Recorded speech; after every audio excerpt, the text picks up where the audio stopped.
हमारे महापुरुषों ने सिखाया कि भोजन में तामसिकता नहीं होनी चाहिए, तब आपकी कैटेगरी बढ़ेगी भजन की। तो ऐसा हमारा निवेदन।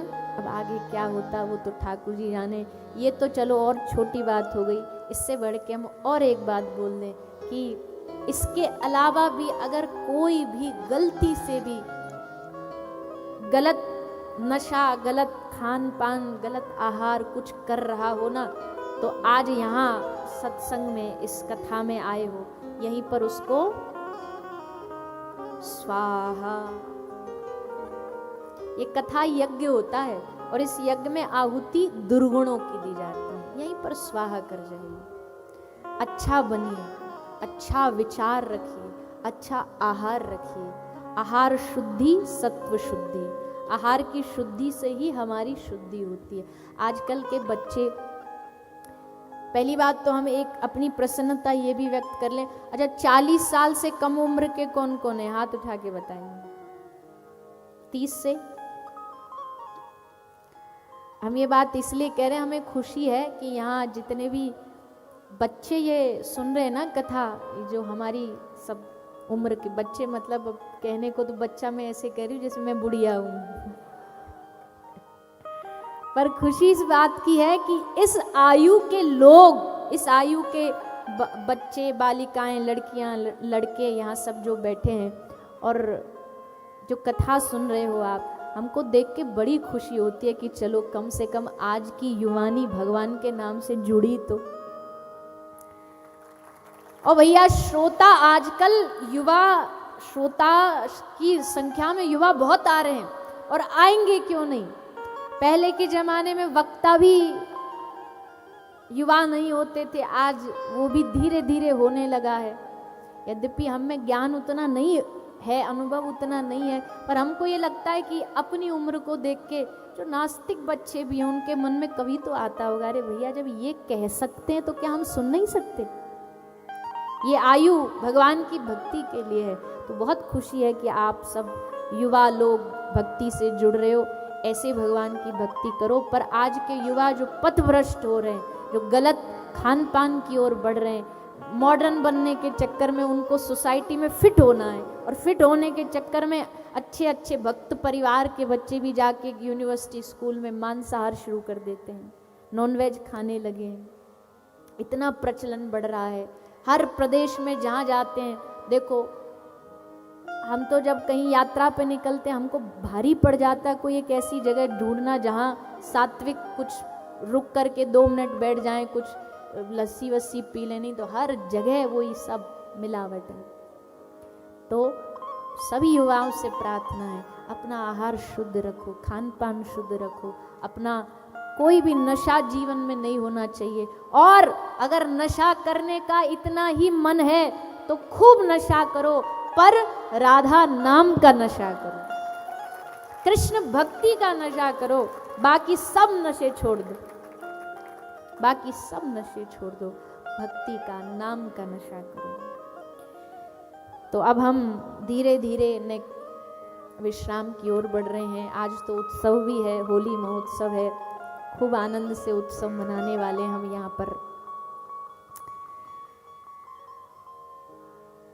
ये 3 दिन का सत्र रखा गया।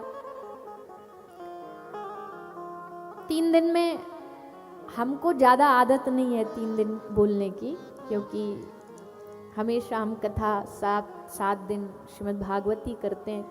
पर अभी 5 ऐसे अनुभव हमारे अच्छे ही हुए हैं जहाँ हम 3 दिन जा कर के भगवत चर्चा करके आए हैं। पर इतना कहेंगे कि आपका नहीं पता, पर हमारा तो 3 दिन में पेट भरा नहीं तृप्ति हुई नहीं। ऐसे लगा कि अभी तो चालू हुआ ही था, अभी तो नेक साउंड ठीक चला ही था माइक गला गर्म हुआ ही था। पर चलो 3 दिन क्या, क्षणार्धम क्षेमार्धम, अगर भगवान कृपा करें तो कभी कभी एक क्षण का सत्संग भी जीवन बदल देता है। तो हम आशा करते हैं कि इन 3 दिनों में आपने कुछ ना कुछ जरूर पाया होगा। हमारे गले से, वाणी से कोई तो अच्छी बात निकली ही होगी, जो आपके दिल को थोड़ा बहुत भाई होगी। अगर भाई हो तो उसको अपने हृदय में बसाइएगा। और सबसे बड़ी बात, हम ना आपसे ये कह रहे हैं कि आप ध्यान करो, ना हम आपसे ये कह रहे हैं कि बहुत आप समय निकाल के पूजा करो। बस हम इतना आपसे निवेदन करके जा रहे हैं कि ठाकुर जी को, हमारे प्रभु को, हमारी श्यामा जी को भगवान मत समझो, बस उनको अपना मान के उनसे प्यार करो, उनसे प्रेम करो, उनसे लाड़ करो, उनसे दुलार करो। अपने घर में ठाकुर जी रखते हैं, उनसे भी खूब दुलार करो, खूब लाड़ करो। अर्चा विग्रह, अर्चना में जो सेवा भाव समर्पित होना चाहिए वो जरूर समर्पित करो। हम यही आप सबसे निवेदन और प्रार्थना करते। एक और निवेदन है, हम 3 दिन में एक बार भी बोल नहीं पाए, पर प्रार्थना है एक और विशेष जो हम उद्देश्य लेके सारे विश्व में भ्रमण करते हैं, वो है जिस प्रकार से आज लोग गौ माता को तिरस्कृत कर रहे हैं, घरों से निकाल रहे हैं। गौ हत्या इतनी भारी तादाद में हो रही है, हर जगह गाय कष्ट पा रही हैं, रोडों पर प्लास्टिक पन्नी खा रही हैं, कचड़ा खा रही हैं। भैया हम सनातनी हैं और ये देश किसका है? बोलो ना,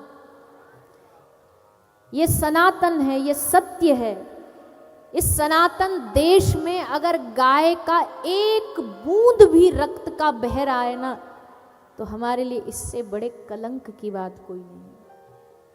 इससे बड़ा कलंक कोई हो नहीं सकता कि इस देश में गाय मर रही है। इस देश में गौ हत्या हो कैसे सकती है, जहां जन्म लेते ही बच्चे का जन्म होने पर गौदान होता है, विवाह पर गौदान होता है, अजी और तो और मरने पर गाय की पूंछ पकड़ाई जाती है। क्यों? क्योंकि वैतरणी पार तुम्हारी मर्सिडीज और BMW नहीं कराएगी। वैतरणी पार करने के लिए गौ माता की पूंछ पकड़नी पड़ेगी, वो वैतरणी पार कराएगी। जन्म, मध्य, आरंभ, अंत सब कुछ गौ माता से इस देश ने जीना सीखा है। और फिर आज के समय में कलयुग का प्रभाव, क्या यातनाएं, क्या भयानक यातनाएं।